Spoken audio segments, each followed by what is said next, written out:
Есть такие моменты, в которые тебе хочется возвращаться снова и снова, переживая их в своей памяти, вспоминая те эмоции, минуты счастья и детского восторга, которые ты испытывал, проживая их. Мы находим такие моменты в путешествиях, в тех, которые больше похожи на приключения. И у нас давно был план. Нет, у нас была мечта проехать по Скандинавии.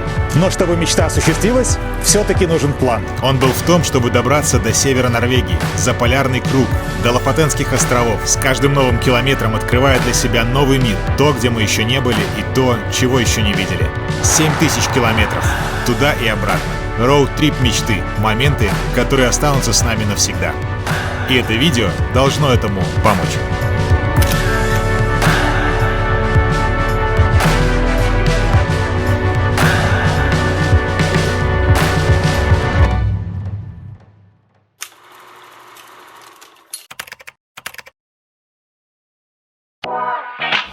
Для ясности, мы — это я, Вадим, моя жена Олеся, Соня, Стефан и Гэндальф. Какое туда-обратно без Гэндальфа. И наш транспорт — джип Ренегат. Ну как джип? Мы его ласково называем тыковка. Вообще он небольшой, конечно, но зато достаточно просторный внутри за счет квадратной формы. Хотя сзади мне места маловато. А для компенсации места в багажнике, которое занял этот мохнатый друг, у нас есть бокс на крышу 500 литров. Этого должно хватить, я надеюсь. Но самый большой плюс этой машины — это фотогеничность. Итак, в середине августа мы выехали из Штутгарта на север.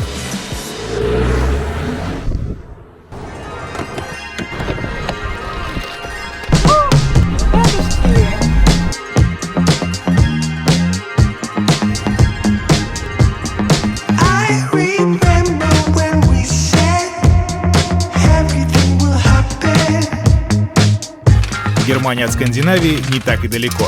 Но мы же были на юге, в Штутгарте. Поэтому первый наш день дороги был до Гамбурга, где мы остановились в кемпинге, чтобы обкатать наше оборудование. Палатку там и все такое. Мы ее с допандемических времен не раскладывали, кстати. Но палатка. Какой же это кайф. О, данкишон. Сыр со вкусом колбасы. Гэндальф, это сыр со вкусом колбасы. Где-то там Скандинавия.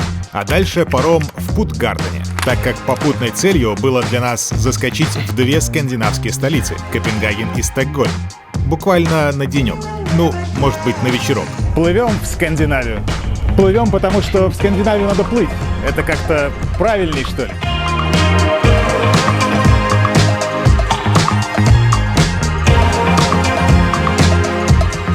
Давай.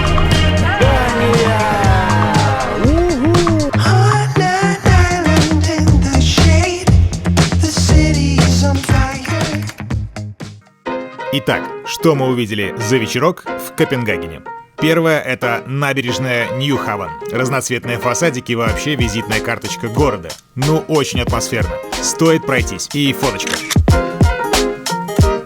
Дальше мы прогулялись и добрели до Амалиенборга. Дворцовый комплекс и официальная резиденция королевы Дании, между прочим. Датские королевские гвардейцы. Прикольные ребята. Была такая история у меня в детстве. В Англии мы были, группой детей из Беларуси, 30 человек. И мы пытались английских гвардейцев королевских вывести из себя. У нас ничего не получилось.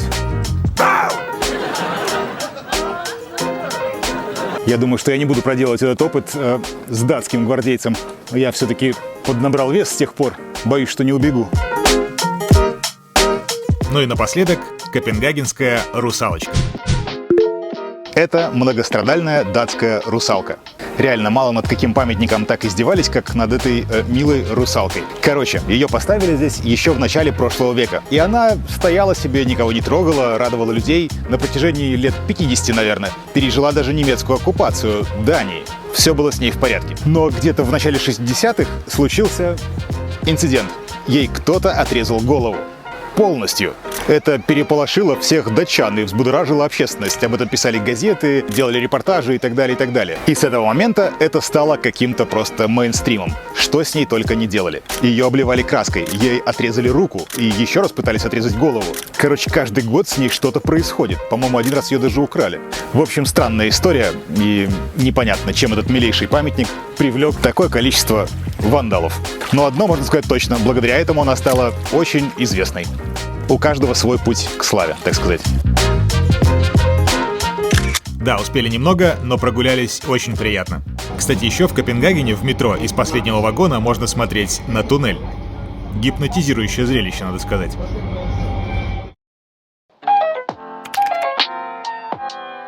Кстати, Копенгаген был выбран Союзом архитекторов совместно с ЮНЕСКО мировой столицей архитектуры 2023 года.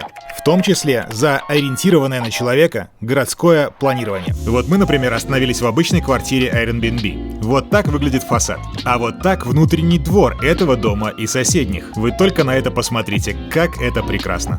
Злаки, ржавый металл и черные фасады. Просто идеально. А еще вот уютный пятачок, прямо возле квартиры. Такой вот взгляд на урбанистику и жизнь в городской черте в Копенгагене. Но черный дом — это прям вообще зачет. Наша слабость прям. И вот напишите сейчас, что это мрачно выглядит. На тебе слюни. А мне повезло.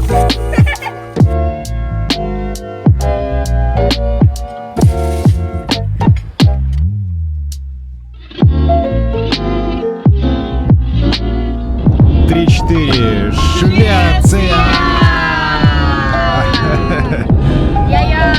Граница между Данией и Швецией проходит прямо по мосту. По морю. Это же прикольно.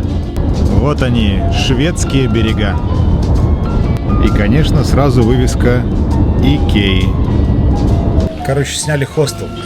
Только тут шумновато, людей много ходит. Зато мультиков показывают. Слушайте, тут в этом хостеле еще есть где-то столовка. Пойдем проверим. О, вот она. Слушай, мы с тобой реально как Икеа. Ну что можно сказать? Это настоящая Икеа, самая стандартная. Только здесь все на шведском. Погнали!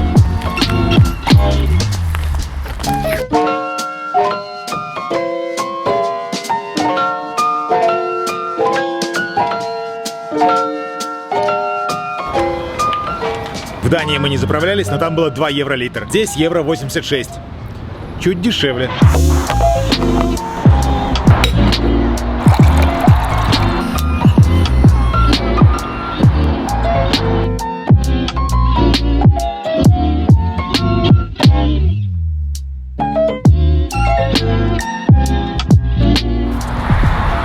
У нас небольшой привал, где-то в Швеции, по дороге в Стокгольм. Мы едем сейчас вдоль очень большого, второго по величине шведского озера Ветерн, по-моему.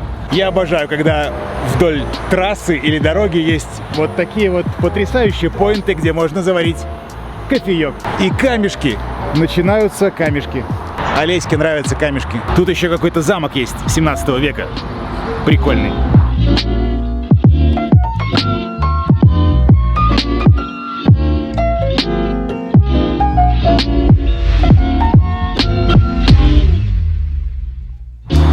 В общем, сейчас шахнем кофейка и едем дальше.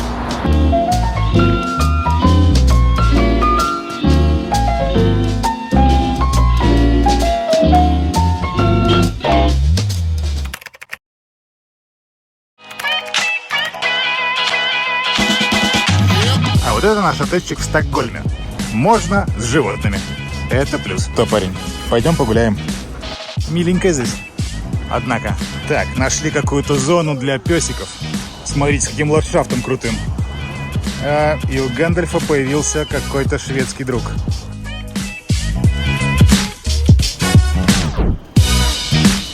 Красавчик! В Стокгольме мы были только один день.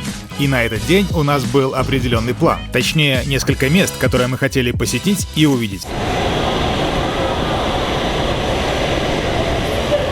Дамы и господа, мы в метро Стокгольма, потому что в Стокгольме метро — это часть обязательной программы. Оно вот такое.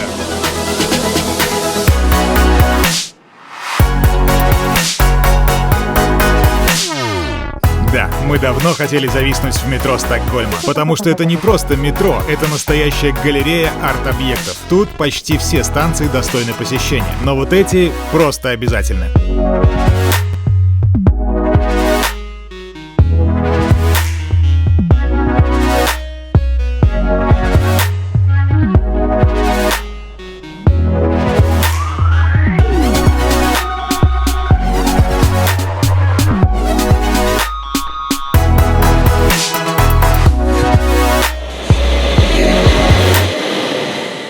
Следующим в списке был музей. Еще один поинт в Стокгольме, в котором я мечтал побывать. Музей Васса. Это музей корабля, который так и называется, в честь какой-то там правящей династии. Это был невероятно крутой, красивый, дорогой корабль, который затонул в своем первом плавании. Даже не плавании, он затонул прямо вот здесь. И казалось бы, что особенного? Не он первый, не он последний, кто затонул в своем первом плавании. Вот «Титаник», например. Но вся прелесть в том, что пролежав на дне морском 300 лет, он был поднят наружу. И вот он, в свою натуральную величину. Собственно говоря, вокруг него и построен этот музей. Это настоящий корабль 17 века. Самая большая уникальность этого корабля в том, что благодаря невероятному стечению обстоятельств он прекрасно сохранился. То, что мы видим, 98% оригинальных деталей. Это уникальный случай. Это наиболее сохранившийся корабль тех времен. Он затонул из-за конструктивных проблем. В общем, Да, проплыл километр примерно, накренился и затонул. А ведь он должен был стать самым мощным военным кораблем в мире того времени. Фантастическая фиаско. Похоже, у них тоже был какой-то план, но что-то пошло не так. Зато теперь он живее всех остальных. Такая вот история. и сам музей, конечно, сделал невероятно круто, потому что корабль можно посмотреть со всех ракурсов. Сверху, снизу. Просто вот вокруг него можно ходить, лазить и рассматривать все и каждую деталь. Стефан сказал, что это лучший музей, где он был.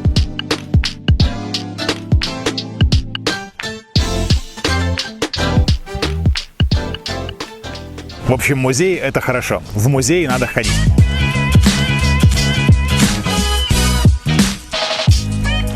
Вау, Стефан, что ты творишь? Вау, это магический шар. Вау. А вот в этом здании выдают Нобелевские премии. Но мне кажется, что нам здесь ничего не светит. Вот в Голливуде мы тоже были, а Оскара не получили. Кстати, в Стокгольме тоже есть знаменитые фасадики. Похоже, в каждом уважающем себя скандинавском городе есть знаменитые фасадики. Это фишка такая.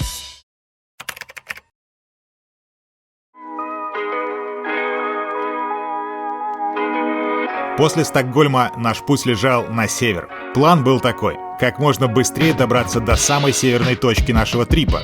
Так как приближался сентябрь, а нам хотелось еще застать много теплых дней на севере. Там за полярным кругом и так погода не самая стабильная, откровенно говоря. А на сентябрь прогноз обещал еще более суровые изменения. Самый быстрый маршрут был по побережью Швеции, до трассы Е10, которая пересекает полярный круг и является одной из самых красивых трасс Европы, кстати. Поэтому в основном это время мы провели в дороге, несколько раз останавливаясь в маленьких домиках, вот таких.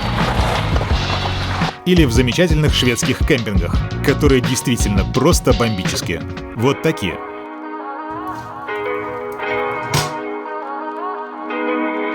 Это видео будет максимально некачественным, потому что уже смеркалось. Но важно, где мы. Вот там Ботнический залив. С той стороны Финляндия. А мы сейчас в Швеции. И вот тут вот банька. Ребятки сходили в баньку в Швеции. Сейчас маршмеллоу сделаем, подождите.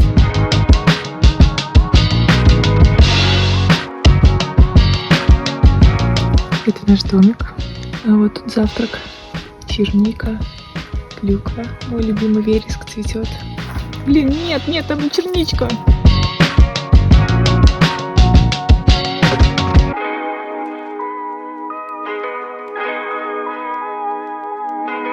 Быстренький перекус. Здесь буду пахнуть костром. Мама, я в Швеции. Посмотри. Это все подосиновички. И там подосиновички. В общем, на 7-й день нашего роуд-трипа мы пересекли Полярный круг. Погодка не сдалась только. А к вечеру этого дня добрались до границы с Норвегией.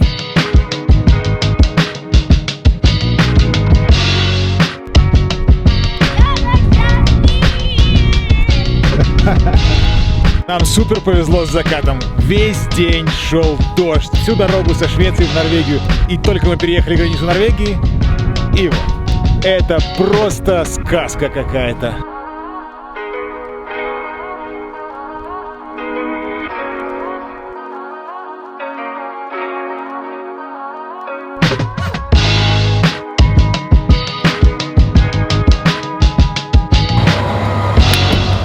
Ну что, друзья, в Норвегии у нас 2,2 евро литр.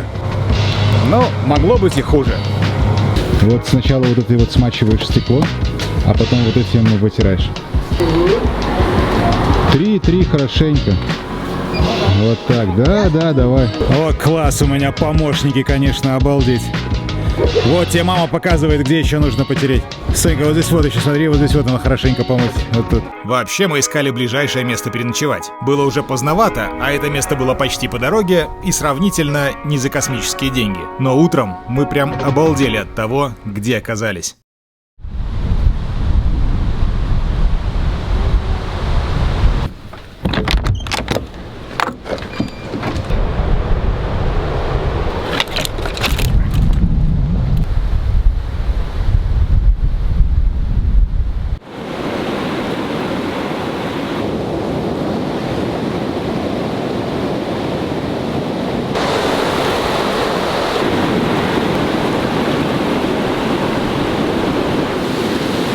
Красавчик.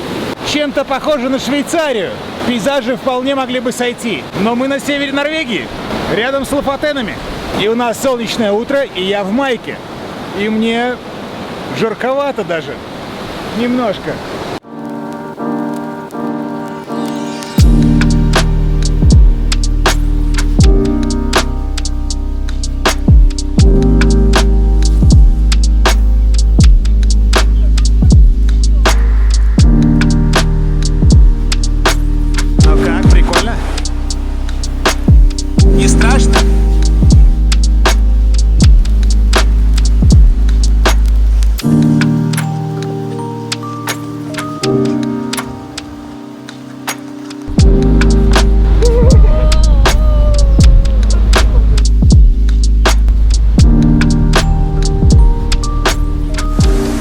А это про погоду на севере.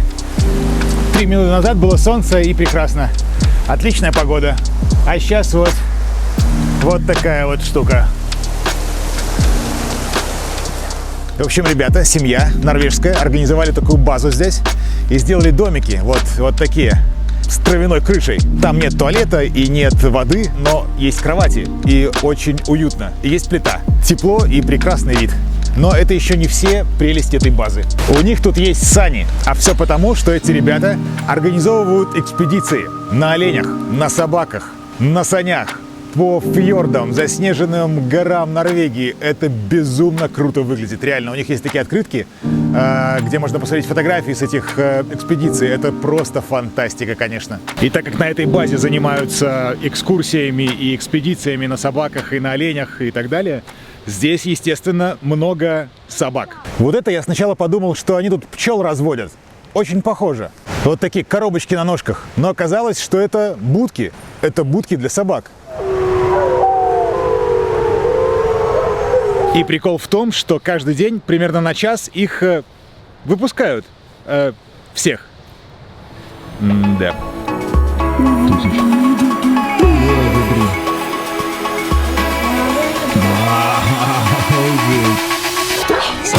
Смотрите.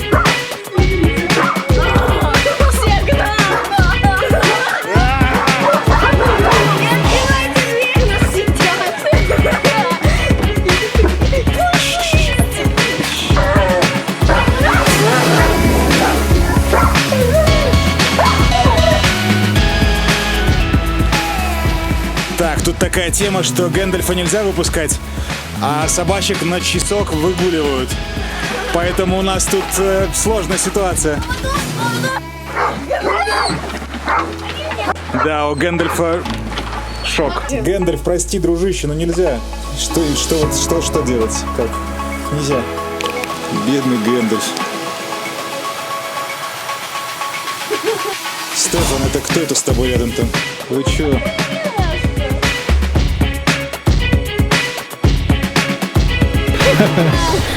Сколько милых созданий. Вот так выгуливают стаю хасок. Опа! Оп, ребята, что-то вас много стало там.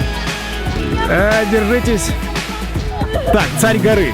Кто у нас будет царем горы? Норвежские хаски хотят выкурить Гэндальфа наружу. Что происходит? Надеюсь, Гэндальф простит нас за то, что мы гладили хаски, а его не выпустили. Домой, все, ребят.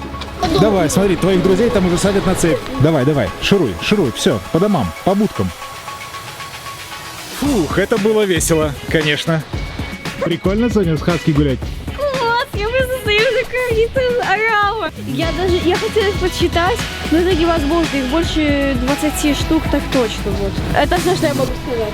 Ага. О, привет, друг.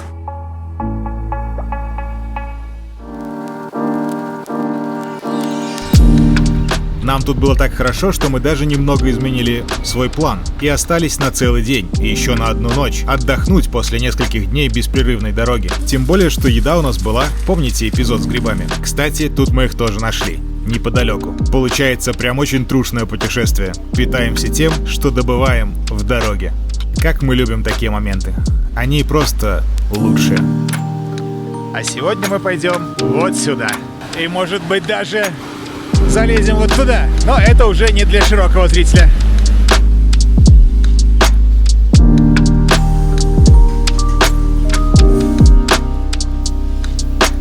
Ну, погнали.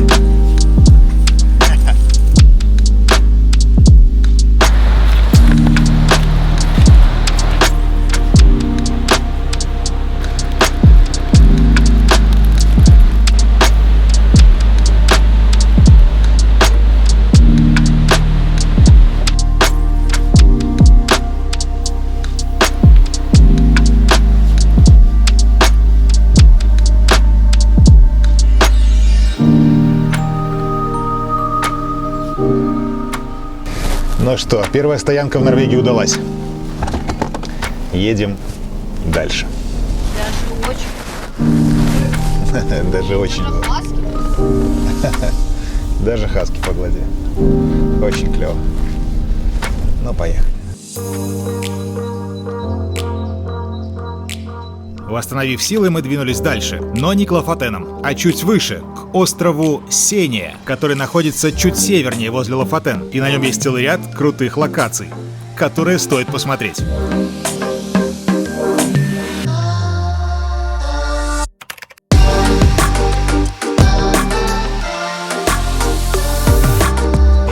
Очень крутой момент в том, что много где в Норвегии есть вот такие вот поинты. Это как обзорные площадки, которые очень круто спроектированы и сделаны.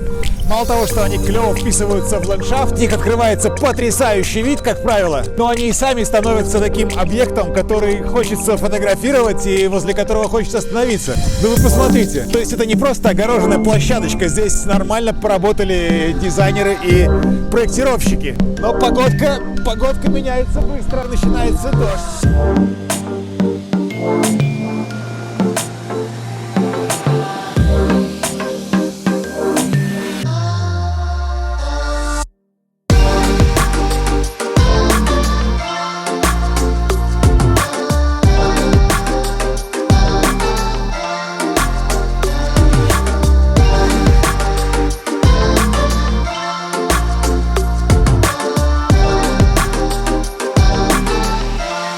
В тот день погода была нелетная. Осмотр острова пришлось отложить. Недалеко от пляжа нашли вот такое кафе.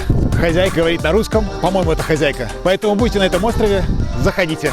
Очень приятно. Можно посидеть, выпить кофе, покушать, лазанья, пицца. В общем, клевое место. Удачно получилось.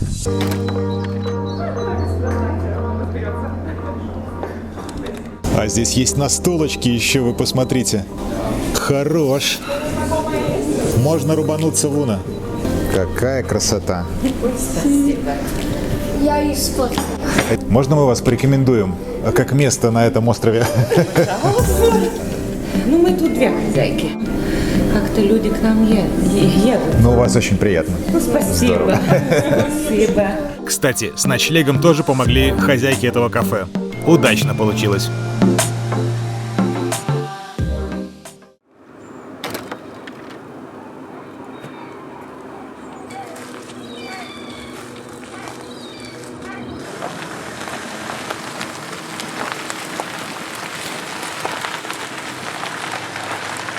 Пляж Эрсфьорд на острове Сеня. Песчаный пляж между гигантскими скалами с двух сторон.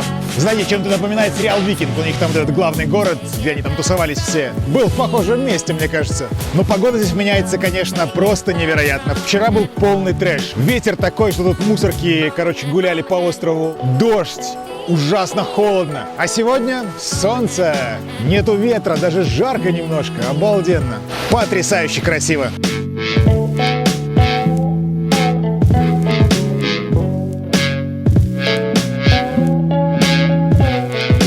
Don't take advice from me.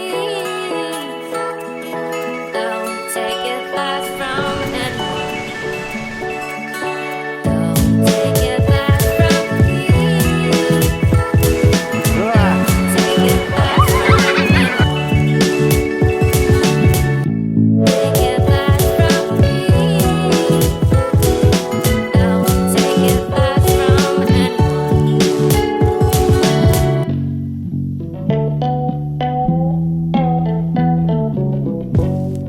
advice from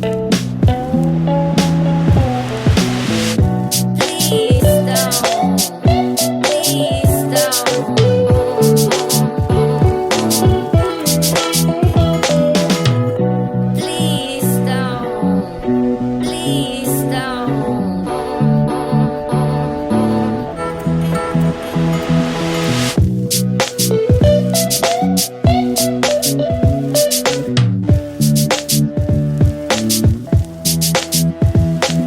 Take advice from me. Don't take advice from anyone.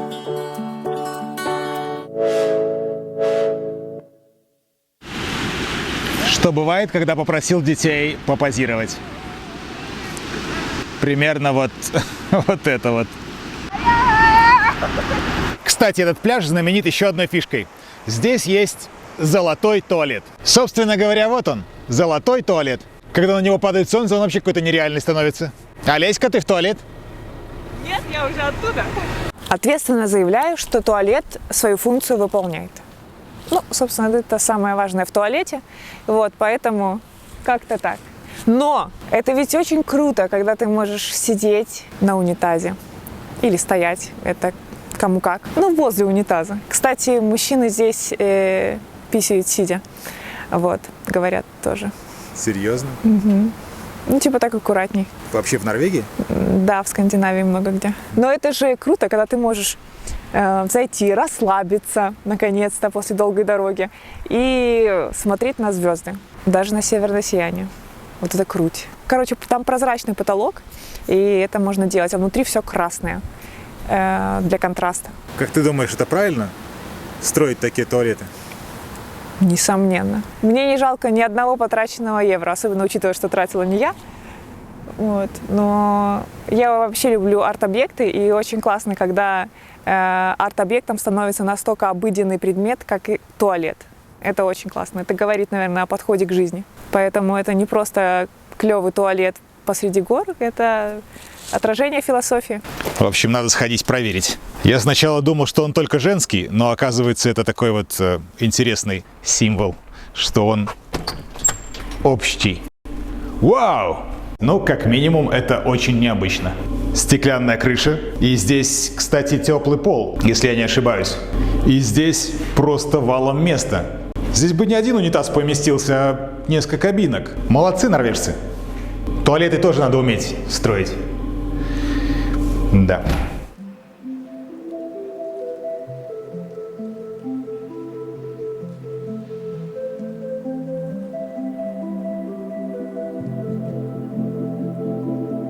еще одно крутое место на острове Сения, которое мы хотим вам показать.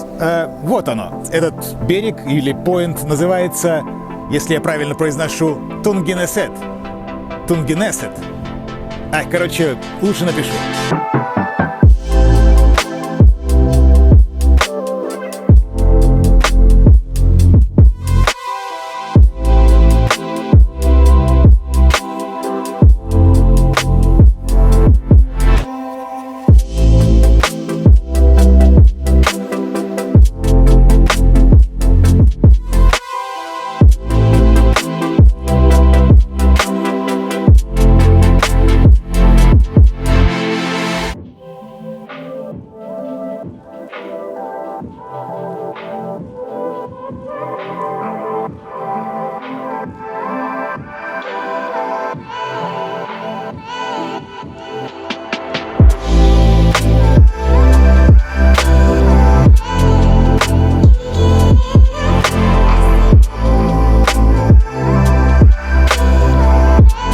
И еще один крутецкий туалет на этом острове.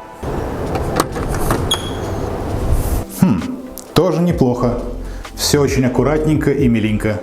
Нет стеклянной крыши, конечно, но обожаю сочетание металла, бетона и снаружи еще лиственница. Пока что это два лучших туалета в Норвегии, в которых мы были. Мы ведь заехали с севера, поэтому не во многих туалетах еще были. Но мы до них доберемся. Обязательно.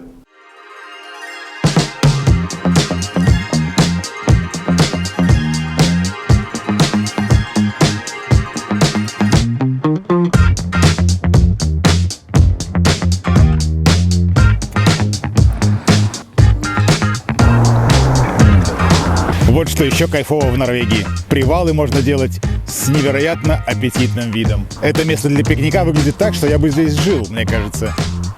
100%. Прекрасно.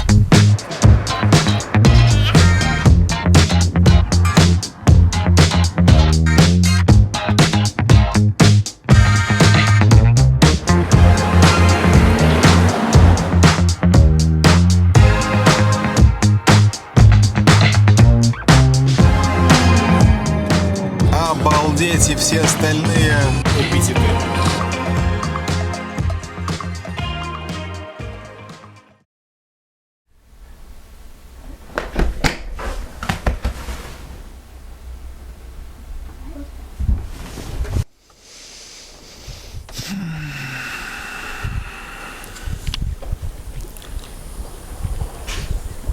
Рыбкой пахнет.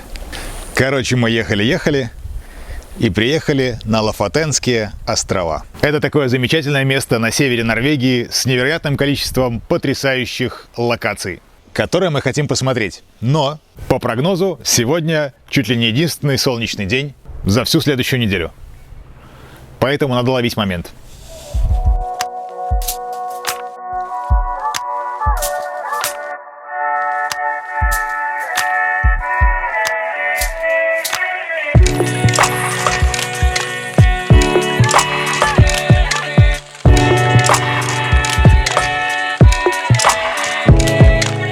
Вообще, сами Лофотены достаточно большие. Локации разбросаны по всем островам, а скоростных трасс тут нет, как вы понимаете. Поэтому мы выбрали стратегическое место, примерно посередине, между самыми крутыми поинтами. Городок Балстад. Идеальное расположение. И сейчас будет наш небольшой гайд по Лофотенским островам.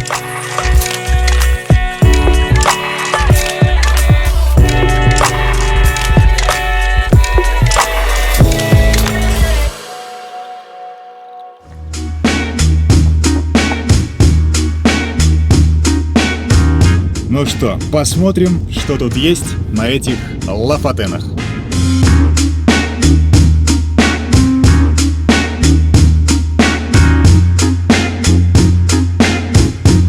Это, наверное, одно из самых популярных мест на Лофотенских островах. По крайней мере, у каждого, кто здесь был, есть фоточки с этим видом. Это на самом деле очень красиво. Эти красные домики классические стоят на берегу, на сваях, на таких прекрасных, невероятных камнях. Прозрачная водичка, а на заднем плане вот эта скала. Очень красиво.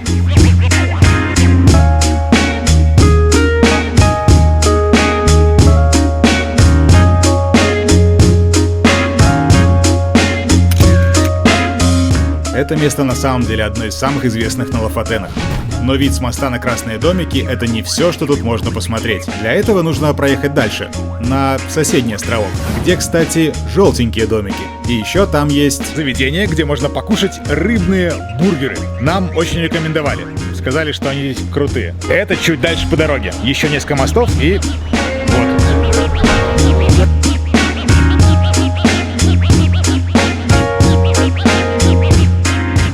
Собственно говоря, вот они. Рыбные бургеры. Ну как, Стефан?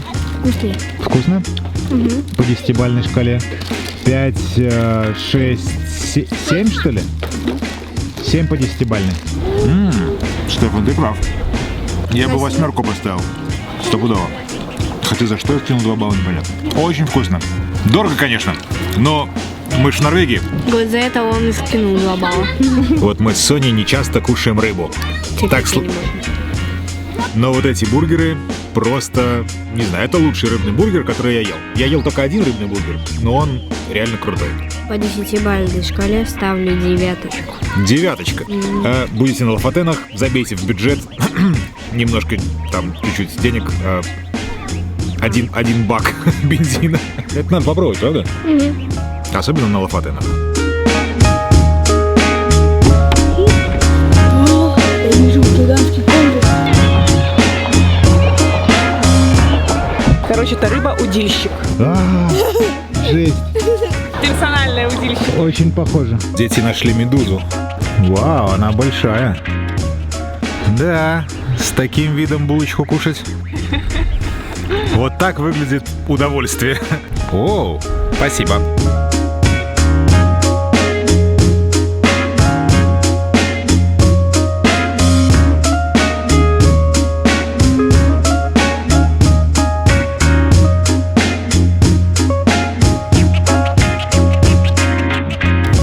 Ну что, рыбных бургеров мы отведали. Они были невероятными. Но единственный за эту неделю солнечный день, или день без дождя, заканчивается, а нам еще нужно забраться вот куда-то туда. Надо это сделать. Нам, походу, туда. Может, не так страшно, 1 километр всего. Логично, что возле одного из самых известных поселений на Лафатенах будет, наверное, самая популярная смотровая вершина. Назовем ее так. С нее, по идее, открывается просто обалденный вид. Но для этого нужно преодолеть чуть больше 1000 ступенек. Вот туда. Всего километр ступенек, и мы на месте. Фух. Может, мы его... Интересный факт, что этот маршрут, как и многие другие в Норвегии, прокладывали непальские шерпы. Да, норвежцы доверяют такие проекты не абы кому. В отличие от нас, шерпы знают, как ходить по горам. Прошел час. Мы завтра поднимаемся. Ну да. Идем дальше. Хайкинг — это веселое занятие. Жаль только, что мы занимаемся им редко. Надо это исправить. Посмотрите, какая красота. Мы пришли оттуда. Вот оттуда. И в целом нам осталось немного. Но вы посмотрите, как это прекрасно.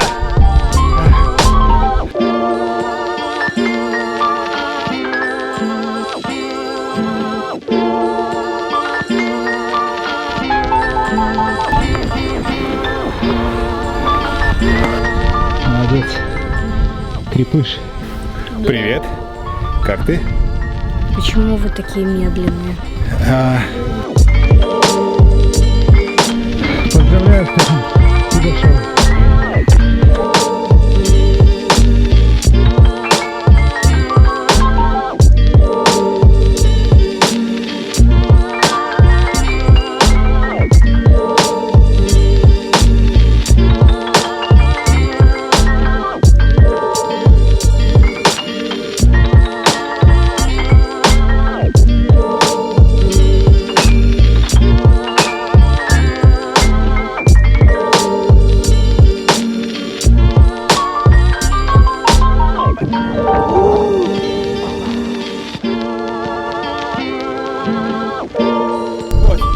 Ради таких моментов я люблю путешествовать.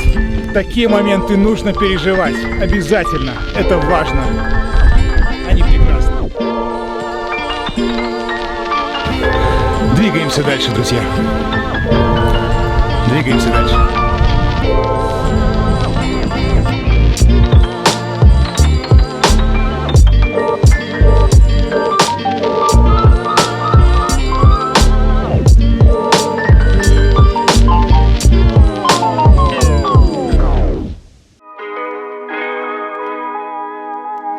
На следующий день мы осознали, что 1000 ступенек не прошли для нас бесследно, с непривычки. Похоже, в норме был только Стефан. Всем остальным нужен был отдых. Да, с такими видами выгуливать пёселя как-то приятней. А еще нам нужен был ремонт. Когда мы делали это фото на вершине, штатив не устоял под порывом ветра. Камера хорошенько долбанулась об камни. Даже в таком состоянии она сделала неплохой кадр. Но ей досталось, конечно. Скотч, он спасет любую ситуацию. Без скотча в путешествии вообще делать нечего. Да, надо вешать дополнительный груз на штатив в таких случаях. Но все могло быть гораздо хуже. Все работает. Он, конечно, у нас тут немножко не закрывается теперь. Его погнуло, но механизм работает. Можно снимать дальше. Короче, 12-й день — это был день починиться и восстановиться. Но, пользуясь небольшой паузой, можно сказать несколько слов о нашем домике. Дело в том, что это знаменитый норвежский рорбу. Это такие красные, и не только красные, рыбацкие домики. Визитная карточка Лофотен, да и Норвегии в целом. Они известны еще с 11 века. Их ставили для сезонной ловли трески. По этому назначению их использовали все эти века. И только в последние времена преимущественно это стали домики для туристов. Сейчас их делают с разными модификациями. Окнами в пол, разным уровнем комфорта и так далее. Но наш план был пожить в настоящем рорбу, сделанном для рыбаков. Кстати, такие домики снять гораздо дешевле. Посмотрим, что внутри. Что можно сказать? Здесь достаточно скромненько, но уютно. Дверь в основное помещение, как в сарае, но внутри очень даже миленько. Вообще, это настоящий рыбацкий домик. Немножко переделанный для приема гостей. И здесь такая целая улица, можно сказать, таких домиков. Чуть-чуть придали уюта, поставили пару диванчиков. Но в целом это остался тот же самый рыбацкий домик. Такая хатка из сруба с торчащими в потолке гвоздями. Возможно, это для чего-то нужно. Здесь есть все необходимое. Вода, электрическая плита, 2 комфорки, маленький холодильник, но есть. Вообще, надо сказать, они здесь не загоняются. Тепло, уютно, есть вода, туалет, собственно говоря, все. И на этом спасибо. Правильно, зачем загоняться, если здесь вот такой вот вид? И это самый большой кайф этих домиков. 2 небольшие спальни. Это, я так понимаю, наша. А здесь детская. Есть еще туалет и душ. Входная дверь выглядит примерно вот так. Это самый плотный вариант закрытия этой двери. Но это никак не помешало. Было тепло, хорошо. Никто не заболел, никого не продуло. Хотя здесь тепло сейчас. Ночью около 8-9 градусов. Вполне нормально. Вот такая хижина.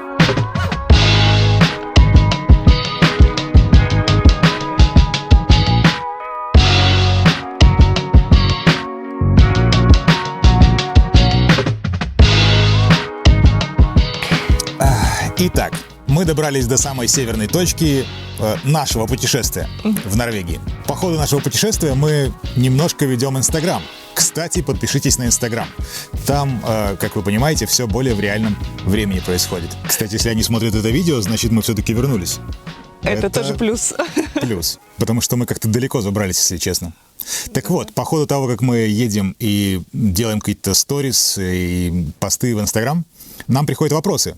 И это клево, потому что мы поняли, что это видео может быть чуть-чуть более полезным, отвечая на вопросы, которые задают нам.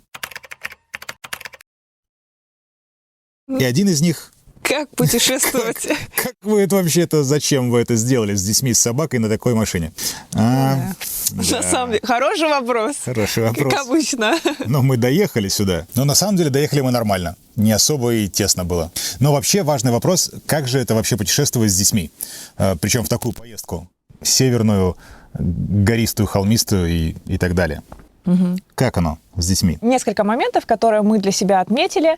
В принципе, детей мы берем в поездку не первый раз, и в походы они ходят, и на хайкинге мы их тоже с собой берем, поэтому общее представление у нас, конечно, было, но эта поездка, конечно, уровнем сложности немножко побольше, потому что все-таки все самое интересное здесь это то, до чего нужно дойти, доехать, забраться, вот, и, конечно, с детьми есть свои нюансы. У нас не так много было опыта хайкинга именно с ними. Ну, то есть они ходят, гуляют с нами много, но прям вот чтобы в горы ходить, ну, немного опыта было такого. Ну да, в Турции, наверное, было такие основные. Да. Кстати, там мы много ходили. И они хорошо справлялись. В принципе, они хорошо выдерживают длинные прогулки по городу. Можно мы с ними целый день ходить. Вот. Но мы поняли, что подготовки нужно больше. И нам тоже. И нам в первую очередь тоже. Задеревенели.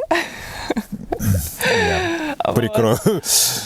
Нужно понимать, это то, что к таким поездкам нужно готовиться заранее. Если ваш ребенок в 7 лет ездит на колясочке по городу, то ему такая поездка дастся сложно, конечно. Плюс тут еще дождик может пойти внезапно, ветерок подуть, а иногда все вместе. И это тоже, ну, нужно, чтобы они умели это как бы выдерживать. В принципе, они молодцы, справляются. Очень важный момент, что с детьми, особенно такого возраста, как у нас, все-таки младшего, вот, вы не сможете посетить все. Сорян. Это боль, потому что, конечно, самые крутые места, до которых нужно идти, это нелегкие даже для взрослого, конечно, подъемы. А вот у каждого разный уровень подготовки, кстати. Да. И тут плюс там пару лет еще, и уже меняются расстояния, которые они могут пройти.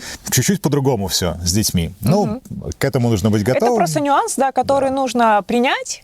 И, исходя из этого, рассчитывать свой маршрут. Есть довольно много информации по поводу каждой точки, в какой бы вы стране не были, как туда подниматься с детьми. Особенно европейские страны. Особенно, да, на самом деле европейские. И мы находили точки, поинты, которые мы хотели посетить, читали опыт других людей. Вот, и в целом поняли, что некоторые классные места мы сможем дойти с детьми, но, естественно, опять же, это тоже должно быть дозировано, если вы не очень подготовлены. Следует отметить, это поездка, где не так много типичных там детских развлечений. Здесь нету... Детских площадок, всяких торговых центров. Точнее, они есть. Есть, да, но это немножко другой отдых, да. И, наверное, к этому детей нужно готовить даже больше, чем просто к выносливости и к тому, чтобы они могли дойти до какой-то точки. Мы этим занимались, старались, наверное, с самого их рождения, пытались им привить эту любовь. Но и это получилось, они это видят, умеют, иногда видят даже лучше, чем мы. Но при этом тоже нужно понимать, что все дети, это у них у каждого свой характер. Например, Соня и Стефан тоже очень отличаются, у них свои подходы. Соне нужен план, Стефану нужно какой-то экшен, чтобы происходил, чтобы можно было подурачиться. Ему вот вообще без проблем. Снег, дождь в лицо, ветер, он нормально вообще валит. Каким-то викингом может представить, и он идет, да. Да. Да, Соне важно, чтобы она готова идти к цели до победы, но при этом ей важно, чтобы она эту цель знала. Точно должна понимать, куда мы идем, зачем мы идем, сколько мы идем и сколько у нас с собой еды. Да, и все тогда нормально. Но это было к вопросу, скучно детям или нет. Скучно детям, если так обобщить в этой поездке? Нет, я думаю, что нашим детям не скучно. Они постоянно находят все развлечения. Опять же, все тоже зависит от... Ну, не все, окей, многое зависит от вас. Если вы сами тащитесь от такого, то дети, особенно в младшем возрасте, они все это видят и подхватывают эту атмосферу. Если для вас любой дождик — это мука, то Норвегия будет, конечно, тяжелой страной. И какие еще были вопросы? С детьми понятно. Пёсель. Какой вопрос с ним? Мы его не таскаем всегда с собой, но это возможно делать только когда вы снимаете жилье, где можно оставить пёселя. И тут нюанс. Если у вас пёсель такого характера, который не может быть совсем один, и вы уходите, он будет скулить, лаять и так далее, конечно, это проблемс. У нас Гэндальф в целом подготовленный. Да. То есть он, окей, остался, хорошо, я сторожу вещи. Но в целом он остается и может ждать столько, сколько нужно. Это же мы проделывали, кстати, в Стокгольме, в гостинице, где можно с животными, он просто оставался в номере. Я единственное, что табличку вешал, чтобы не убирали номер, потому что я представляю глаза уборщицы, которая открыла бы этот номер. Пришлось бы убирать за уборщицей.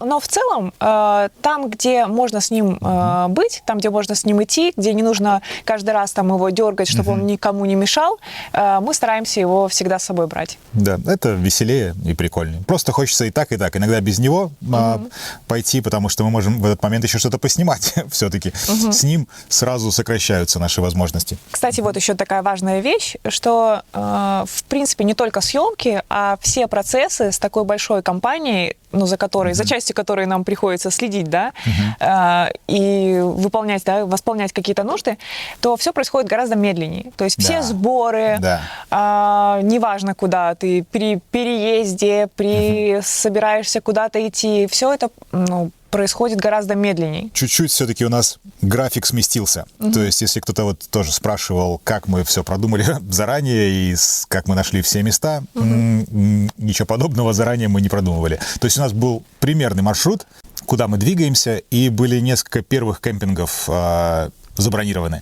Дальше мы просто не знали, с какой скоростью мы будем ехать, как у нас будет это получаться и так далее. Поэтому мы не бронировали заранее, и некоторые просто уже искали даже за день или день в день. Там утром мы едем, Олеська по дороге ищет, пока я рулю. Здесь мы решили палатку не ставить, потому что все-таки север есть север. Немножко холодновато, особенно по ночам, часто дождь. Да, уже не июль. Вот, нам хочется, чтобы все-таки там дети чуть больше отдыхали и так далее. Поэтому им очень нравится спать в палатке, но мы им предоставим эту возможность чуть южнее. Плюс-минус это те вопросы, которые были к этому моменту. И наши наблюдения. Нужно допить кофеек, сходить в горы и отчаливать. Погнали.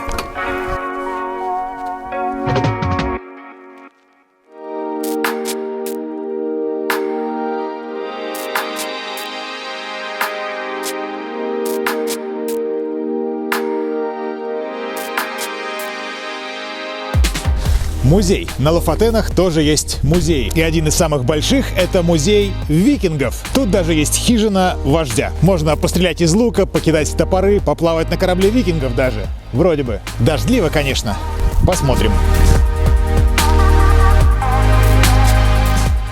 Вот, это лучшее, что придумали викинги. Я думаю, что здесь бырло редкостное, но я его хочу. Итак, стрельба из луков. Сейчас посмотрим, не зря ли мы тренировались дома. Ну давай, эльфийка. Чуть выше лук. Вау, есть! Есть! Молодец! Не зря тренировались дома. Не зря тренировались. Любимое развлечение викингов. Метание топориков. Я не уверен, что именно такие были у викингов. Ну ладно. Второй дубль.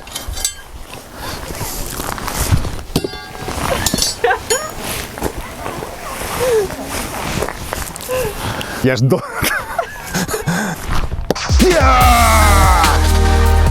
Итак, юный викинг. Сейчас папа викинг научит тебя метать топор. Если что, этот аттракцион разрешен с 6 лет. Тебе сколько? 8. Молодец. Смотри, держишь за рукоять. Топор должен лететь туда. Ни назад, ни в сторону, ни в меня. Туда. Понял?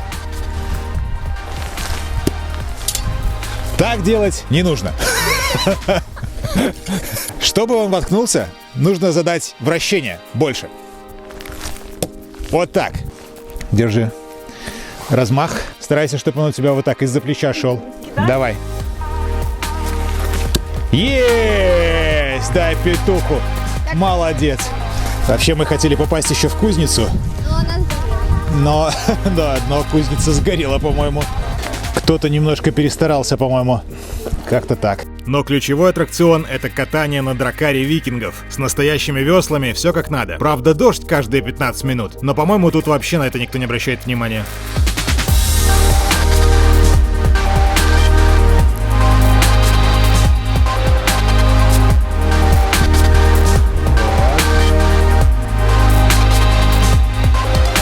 Хорошо, отличный, прямой, мелкий дождь, прекрасная погода. Зачем мы гребли все это время? У нее есть мотор. Точно, у нее есть мотор.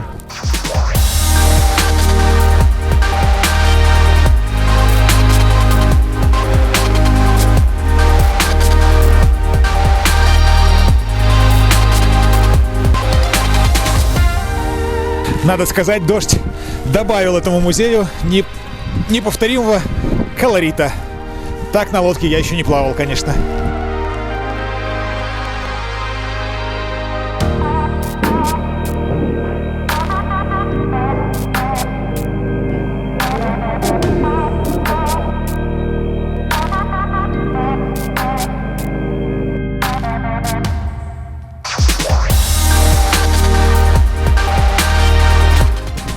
Короче, какой-то суровый музей. Не, ну прикольно. Ну, не то чтобы прям вау. Как бы, ну так. Заехать можно, конечно. А можно и не заезжать.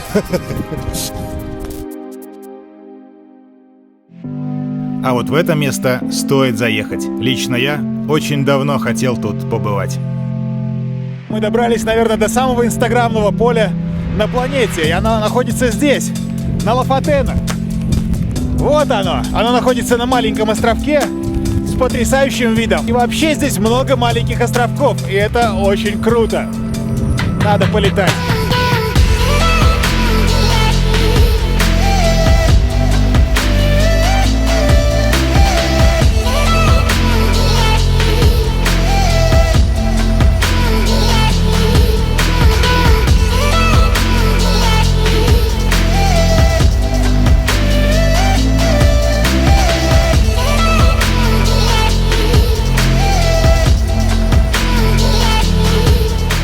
Мы решили, что мы не можем уехать, не попинав мячик по этому полю, правда? У нас нет мяча, но там есть мяч. Синяя команда, красная команда. Оп, оп, оп. Соня! Оп, оп.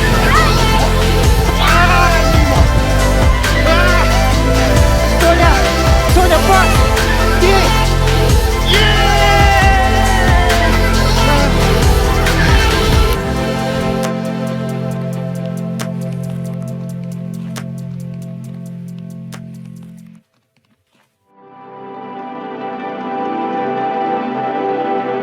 У нас сегодня небольшое восхождение вот на этот холмик.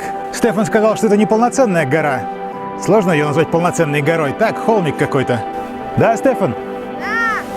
Вот, я же говорю. Но несмотря на то, что это холмик, отсюда открывается потрясающий вид. И погодка сегодня нас не подвела.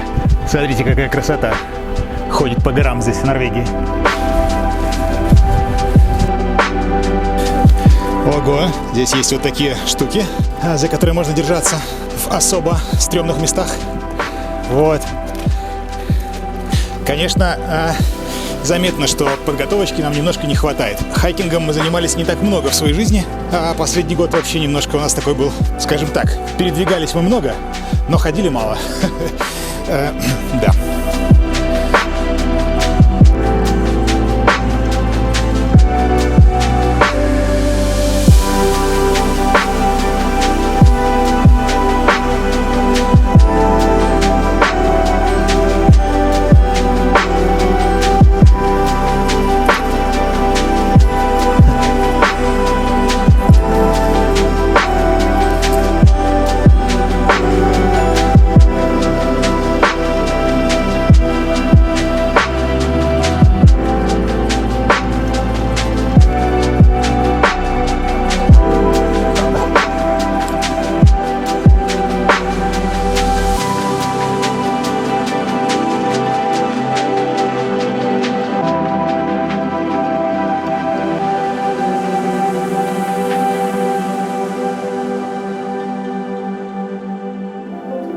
Но одним из самых удивительных, что есть на Лафатенах, является даже не какое-то определенное место, а сама дорога к этим местам. Каждый день, проезжая сотни километров, мы часами наслаждались именно этим. И это тот случай, когда за каждым поворотом просто захватывает дух.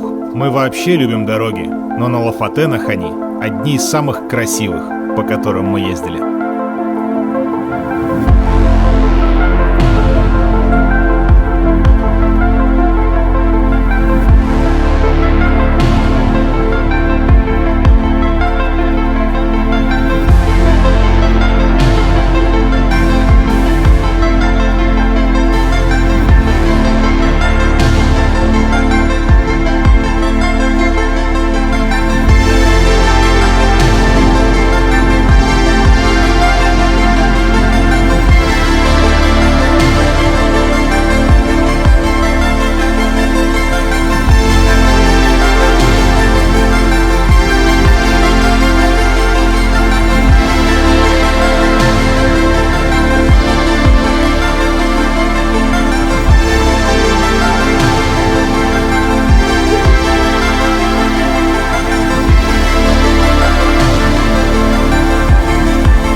Итак, друзья, мы добрались до самой крайней точки Лафатенских островов.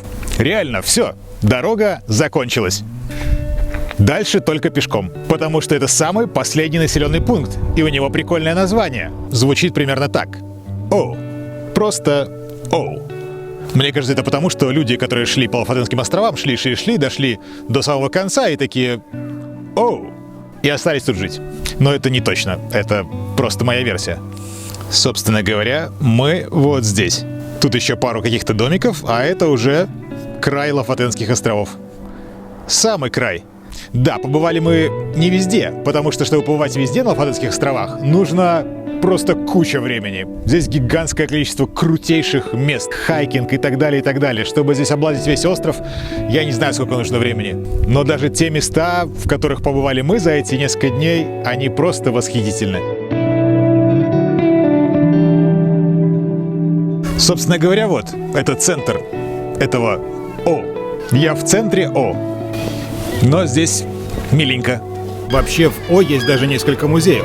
Музей вяленой рыбы, например. И вообще очень красиво, как и везде тут, на самом деле. Но мы не стали задерживаться в О. У нас впереди была длинная дорога домой. И вся Норвегия. Мы прощаемся с Лафатенскими островами. Здесь рядом с этим О есть другой городок, откуда отправляется корабль. Где-то вот там. Нам куда-то вот туда.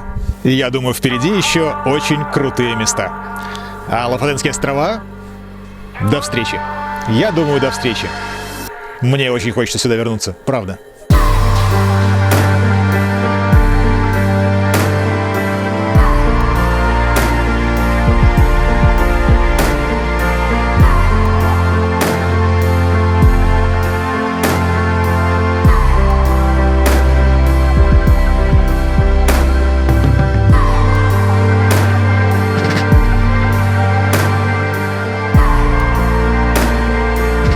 Олеська говорит, что хочет здесь жить.